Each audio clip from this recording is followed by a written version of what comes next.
ආයුබෝවන්. අද මම ඔබට කියන්න යන්නේ ඔබේ ජීවිතේ සැබෑ ආදරය ඔබට හිමිවන්නේ කවදාද කියලා.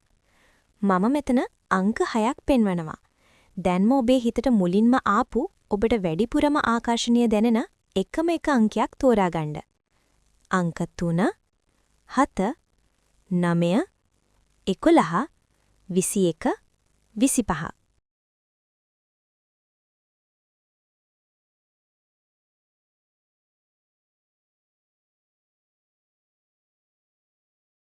තෝරාගත්තාද? හරි. දැන් බලමු ඔබේ ආදරවන්තයා හෝ ආදරවන්තිය ඔබට මුණ ගැසෙන කාලය. ඔබ අංක 3 තෝරාගත්තා නම් ඔබේ ආදරය ඉතාමත් ළඟයි. එළඹෙන මාස 3 ඇතුළත ඔබට විශේෂ කෙනෙක් හමු වේවි. ඒ කෙනා ඔබ දැනටමත් දන්නා හඳුනන මිතුරිකුගේ මාර්ගයෙන් මුණ ගැසෙන කෙනෙක් වෙන්න ගොඩක් ඉඩ තිබෙනවා. ඔබ අංක 7 තෝරාගත්තා නම් ඔබේ ආදරවන්තයා මුණ ගැසෙන්නේ අහඹු ගමනක් අතරතුරදී. බොහෝ දුරට ඉදිරි මාස 6ත් 8ත් අතර කාලයේදී මේ වාසනාව පවතිනවා. ඔහු හෝ ඇය ඊටමත් බුද්ධිමත්, গুপ্ত ගතිගුණ ඇති කෙනෙක් වේවි. ඔබ අංක 9 තෝරාගත්තා නම් ඔබේ ආදරය හමුවන්නේ වැඩ කරන ස්ථානයකදී හෝ අධ්‍යාපනය ලබන තැනකදී. ඔබට වඩාත් සුබ කාලය ලබන වසරේ මුල් කාර්තුවයි. ඊටමත් ආවේගශීලී නමුත් ඔබට දැඩිව ආදරය කරන කෙනෙක් ඔබට හිමි වේවි.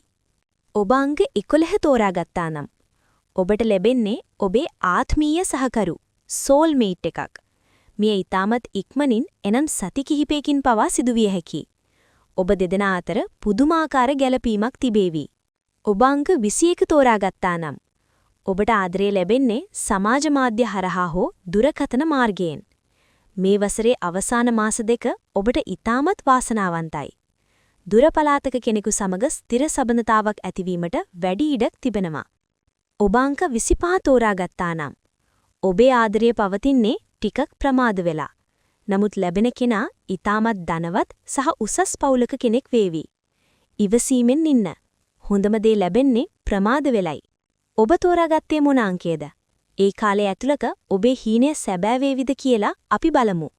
මේ අනාවැකිය ඔබට ගැළපෙනව නම් දැන්ම කමෙන්ට් එකක් දාලා කියන්න. තවත් මේ වගේ රහස් දැනගන්න අපේ channel එක subscribe කරන්න. ඔබට ජය!